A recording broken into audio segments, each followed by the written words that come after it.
You ask advice? Ah, what a very human and very dangerous thing to do. For to give advice to a man who asks what to do with his life implies something very close to egomania. To presume to point a man to the right and ultimate goal, to point with a trembling finger in the right direction, is something only a fool would take upon himself. I am not a fool, but I respect your sincerity in asking my advice. I ask you, though, in listening to what I say, to remember that all advice can only be a product of the man who gives it. What is truth to one may be disaster to another. I do not see life through your eyes, nor you through mine. If I were to attempt to give you specific advice, it would be too much like the blind leading the blind. To be or not to be, that is the question. Whether it is nobler in the mind to suffer the slings and arrows of outrageous fortune, or to take arms against a sea of troubles. Shakespeare. And indeed, that is the question, whether to float with the tide or to swim for a goal. It is a choice we must all make consciously or unconsciously at one time in our lives.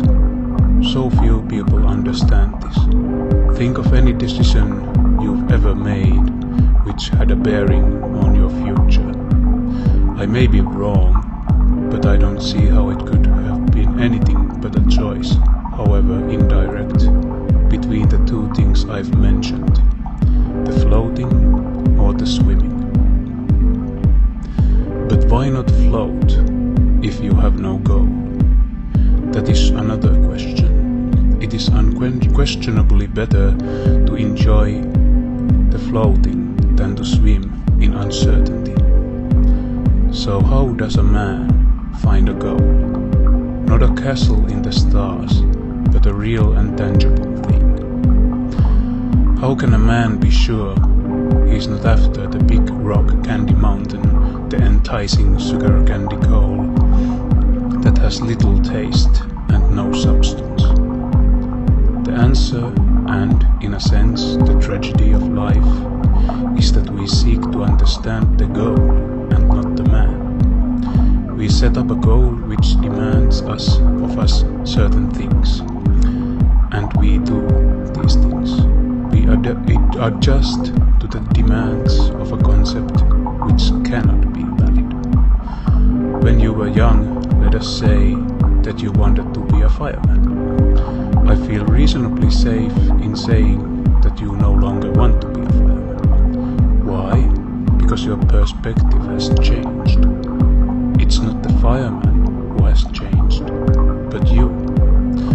Every man is the sum total of his reactions to experience. As your experiences differ and multiply, you become a different man, and hence your perspective changes. This goes on and on. Every reaction is a learning process. Every significant experience alters your perspective. So it would seem foolish, would it not, to adjust our lives to the demands of a goal we see from a different angle every day. How could we ever hope to accomplish anything other than galloping neurosis? The answer, then, must not deal with goals at all, or not with tangible goals anyway. It would take reams of paper to develop this subject to fulfillment.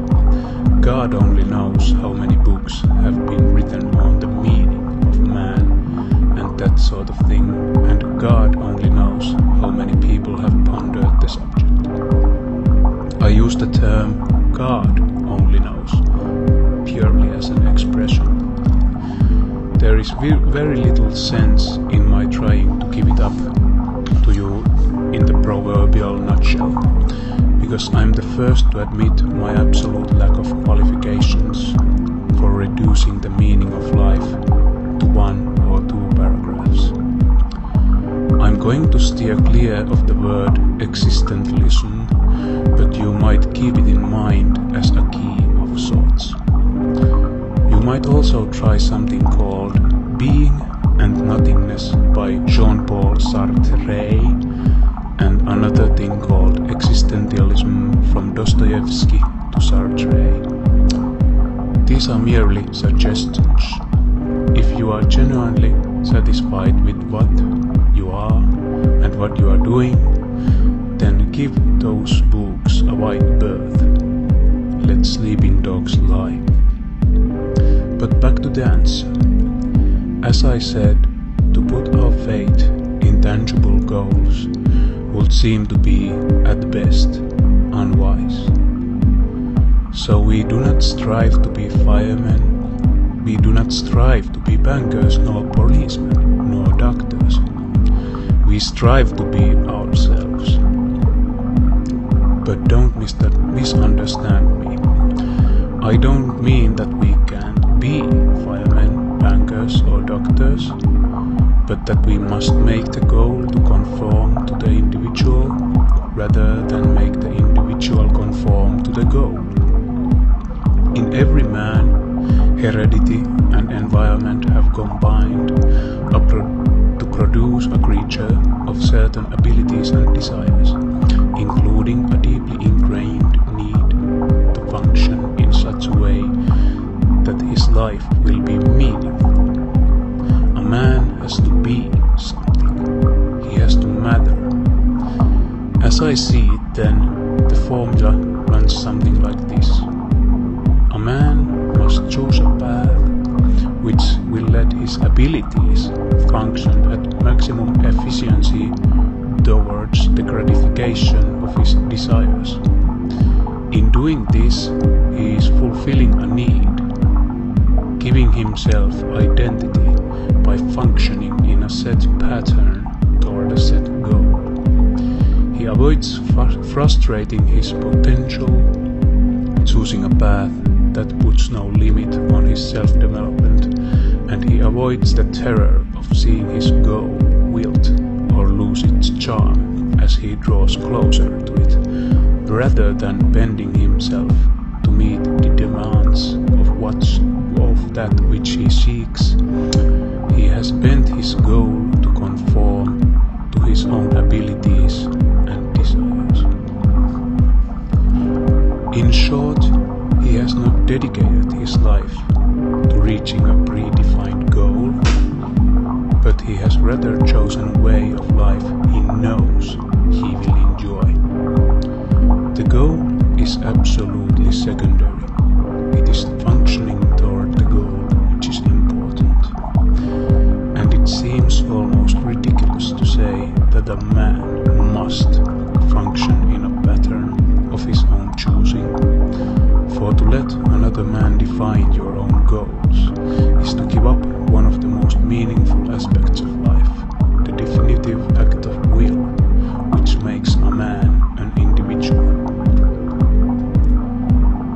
Let's assume that you think you have a choice of 8 paths to follow, all predefined paths, of course, and let us assume that you cannot see any real purpose in any of the 8. Then, and here is the essence of all I've said, you must find a 9th path.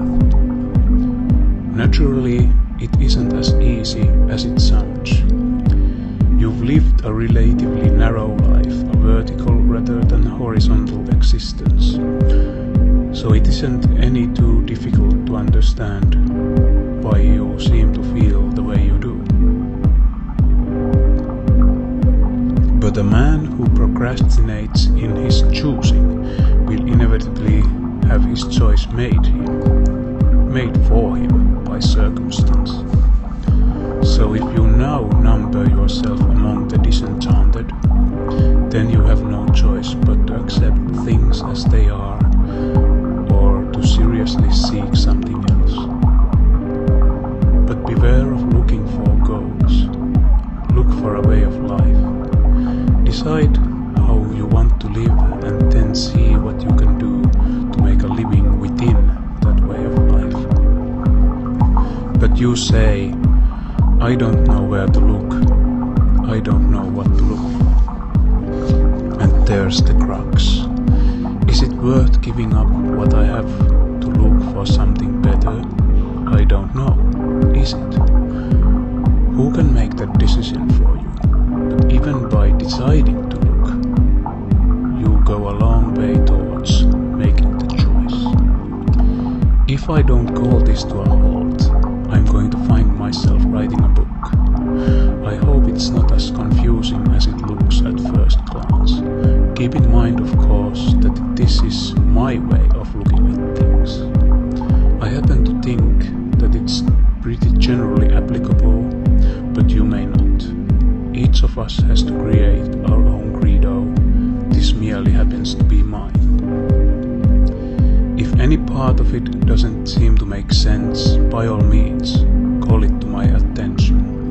I'm not trying to send you out on the road in search of Valhalla, but merely pointing out that it is not necessary to accept the choices handed down to you by life as you know it. There is more to it than that. No one has to do something he doesn't want to do for the rest of his life. But then again, if that's what you wind up doing, by all means, convince yourself that you had to do it. You'll have lots of company. And that's it for now. Until I hear from you again, I remain your friend, Hunter.